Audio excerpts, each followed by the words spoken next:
Regalo at mga pakwela ang hatid sa muling pag-iikot sa kanyang nasasakupang distrito sa Camarines Sur ni 2nd District Congressman El Rey Villapuerte kasama si Governor Luigi Villapuerte kahapon, Huwebes, Setyembre 14.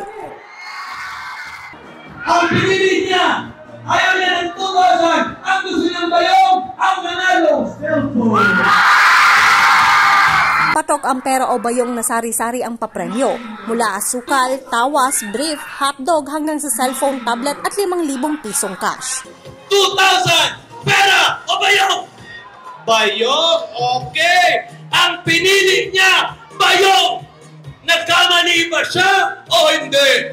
Tablet! Well, nakakatuwa, nakakataba ng puso na makabalik sa school, mabisita ang mga estudyante na napakainit ng pag-receive sa amin ni Gov. Luigi. Na-miss namin sila at ramdaman naman namin na na-miss rin nila kami na makapaglibot, mabisita, makabigay ng tulong. So, inspirasyon po namin ito na malibot ang lahat ng elementary at high school sa buong Camarines.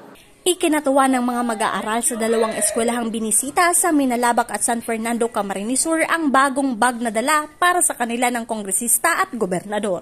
Higit 1,500 estudyante ang nabigyan ng bagong school bag. Well, sa hirap ng buhay kasi ang iba luma na yung bag or walang pambili ng bag. So, kahit pa paano alam namin makakatulong yung school bag.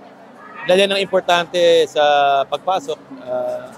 Nagtanong-tanong kami kung ano yung mga gusto ng tao at isa sa dyan yung school bag. Nakulang tabang sa eskwelahan, lalong-lalo na ang congressman si Kong El Rey na prioridad, saka si Governor, prioridad nila ang edukasyon sa mga kaakian. Nainot na inot, kadaklan na nag-i-eskwela po dito sa public, mga tiosman na natatabangan nila. Bilang pasasalamat, nagpakitang gilas naman ang mga estudyante ng kanilang talento sa pagkanta at pagsayaw. Maraming natabang po ito. Naka po kami ng gamit. Thank you na lang po kay Gobta. Daw paano po nakatabang sinda. Magmamang po kami na nakatabang sinda.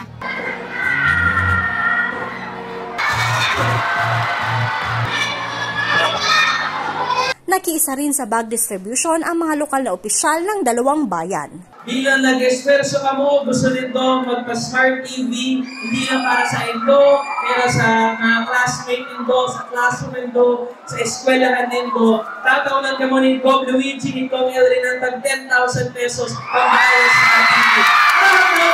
Marge Serico, CSN.